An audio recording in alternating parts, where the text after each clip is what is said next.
I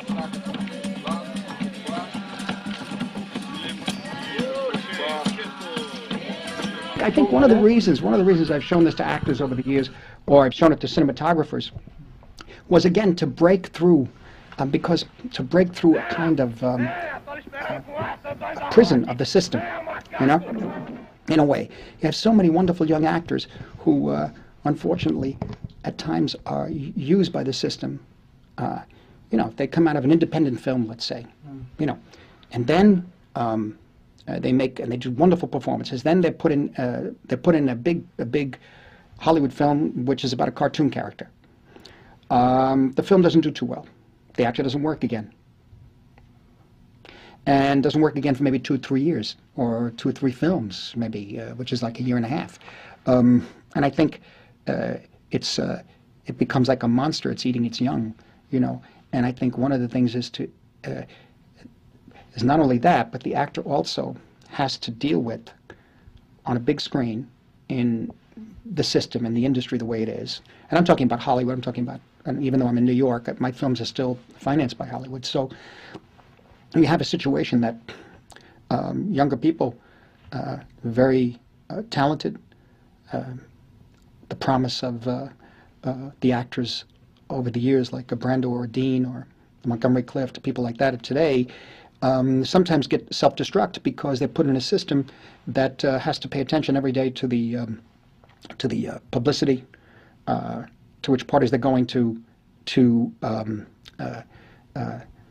which screening they're invited to.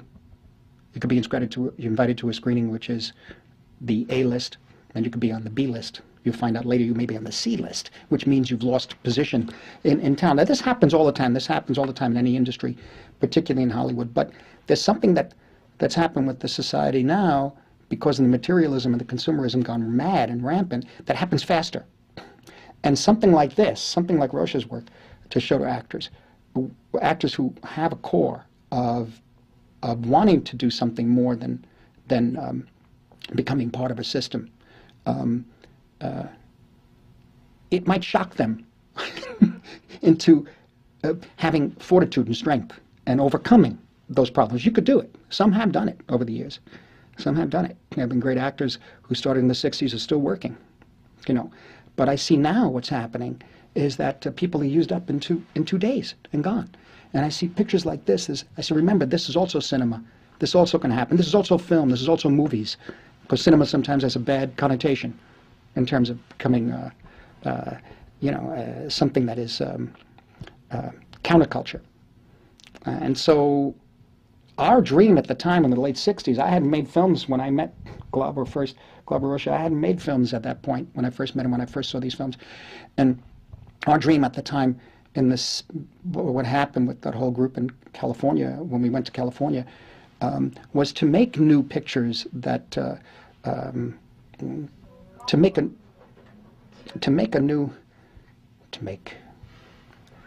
shall I answer that for you? No, wait. Our goal. We thought we were going to make a new cinema of some sort, and this is not just from.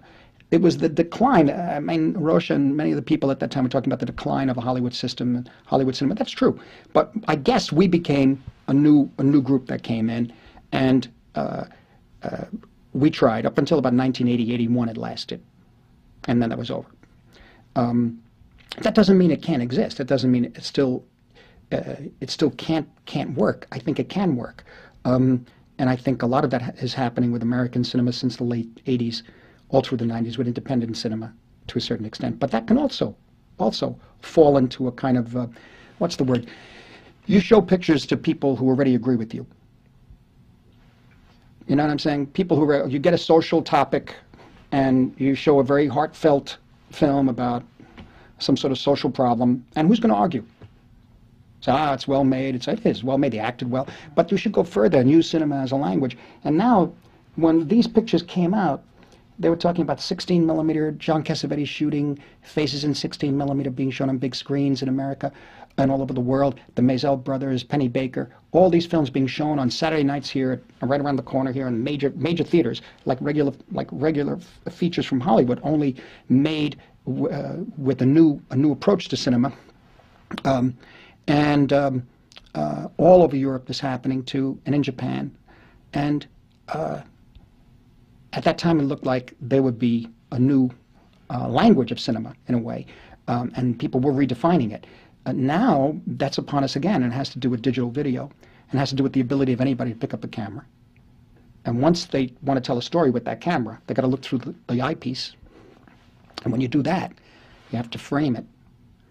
You have to let the person who's going to see that, understand what you want to tell them, which means you're going to be a filmmaker. Now, if you have something to say, it's a very powerful medium that's happening right now. There's so many different ways. And now there's talk, and I guess it's happening, that, again, I'm not sure if this is it would be considered cinema anymore, but films like great Hollywood films, or films like great European or Asian films, South American films, being shown on iPods. Well, I don't know if the film was made to be seen that big on a screen, that small, I should say, and that size. And so that becomes something else. And it's being redefined and reinvented as we speak. And it's a very powerful medium, I mean, the computer, the internet, and that sort of thing. This is something that when these films were made, nobody had thought of. So it's open again. And I think what has to happen is that we have to keep shocking and, in a way, shaking up the young talent and saying, don't get caught up with, not only in the main system, but also with the heartfelt independent film.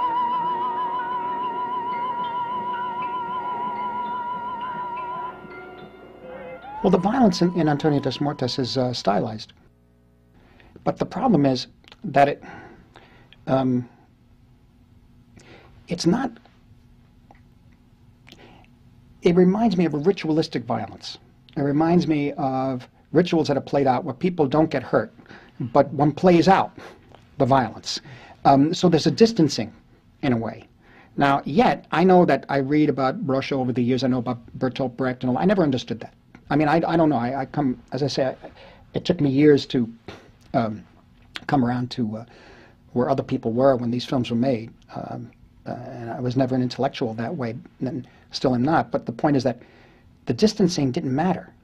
I still felt the power. I knew what those images meant, and I knew what that violence meant, even though the violence was not necessarily shown realistically. You see, and that I don't say it's good or bad. I'm just saying that it didn't matter to me. And certainly, coming off of Bonnie and Clyde Made in America, or The Wild Bunch, or Sam Peckinpah, as I say, this, if anything, is tied directly to the violence that was expressed in a certain manner in the Leone films. More Italian, more European, but also Japanese. I also felt a very strong association with Japanese cinema too when I saw Rocha's pictures. Sort of like Japanese and Italian cinema mixed together, I used to say, and I was trying to struggle to find out what it was, to find out where all these styles came from. But then I realized too, I think about Terem Trans, and I look at it now, and it's, you see Welles, you see Orson Welles, you see Eisenstein, of course, and whenever I make a picture, the first thing I do to jumpstart, if anything's left, I run Russian films of the 1920s. And it's Eisenstein, Toshenko, Dziga Vertov, some Podovkin, some Kuleshov, but now these days Toshenko I like a lot. And if I can, Antonio dos Mortes or Terem Trans, and that's just to push the mind working. That's to refresh the memory, or should I say, if there is anything left, to refresh the inspiration, to be inspired, just to be around great cinema, to see it and to be part of it, just to be in the room. You don't even have to look at it. You could be there in the room while it's being projected, And so, for me, I think my eye caught, particularly Terem Trans, my eye went directly towards it because I think my eye was attuned to Wellesian cinema, Orson Welles. I liked Welles's films a lot. Um homem não pode se dividir assim. A política e a poesia são demais para só homem. And so I came from a very conservative background, and in the early '60s is when I started to become aware of different ways of thinking, political thinking, and that sort of thing. I was maybe 16 or 18 when this began to happen, and so in a way, for me, I always responded to the poetry. And I think with Rocha's pictures, that's what I'm saying. I went in, I responded to the poetry of the film. The politics were there. That's why I say it's beyond the politics, because the poetry is so strong that it's eternal. It's about mankind. It's not just about a political system, or against a political system. It goes beyond that. That's why it'll always be fresh and new. And so I think, for me, that if the two can't exist together, the way he says, politics and poetry can't exist together, the poetry has the politics. No matter what you do, it's political. And I think this is something that, again, the younger people of today could maybe benefit from seeing in these films. I mean, it's obvious in Terror and Transit because it's about politics, in a way. But it's different about politics than the way, say, All the King's Men is. The Robert Penn Warren novel that was made into a film. And this new film a new version coming out on that. It's a different thing. And the thing about Terror and Transit, I mean, is when I saw that at the Museum of Modern Art, I never saw a reaction to a film that way. There was the last shot of the man firing the gun. It's widescreen, 185, and he's on the corner of the frame, I remember. And after the film was over, there were 2 or 3 people just applauding for like 20 minutes. It was moving. It was so overwhelming. I mean, not that, I don't say this where I say pick up a gun and go and shoot, but it has to do with that image is like the most eloquent image of, in cinema, that expresses that injustice will always be resisted. Always.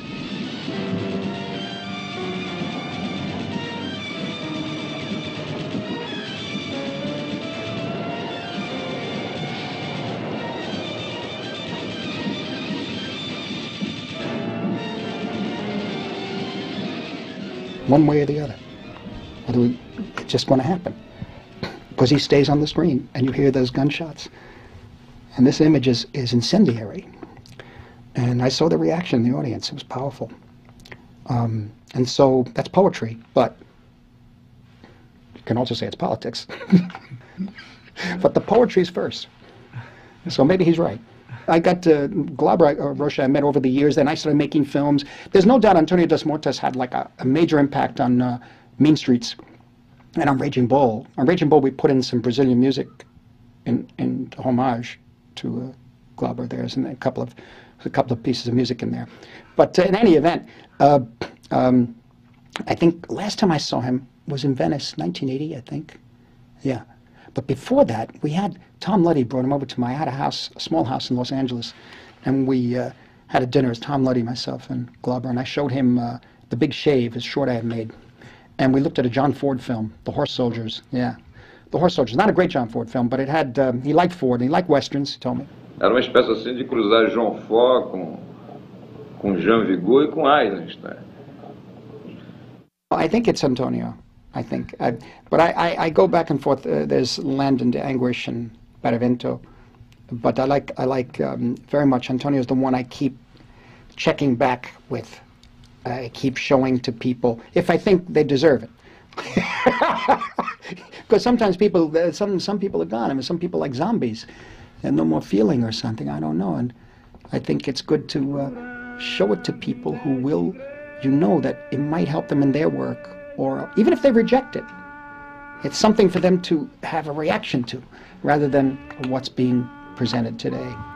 But no, I think it's Antonio. I go back and forth with Antonio. The music is always in my head, and I know it very well.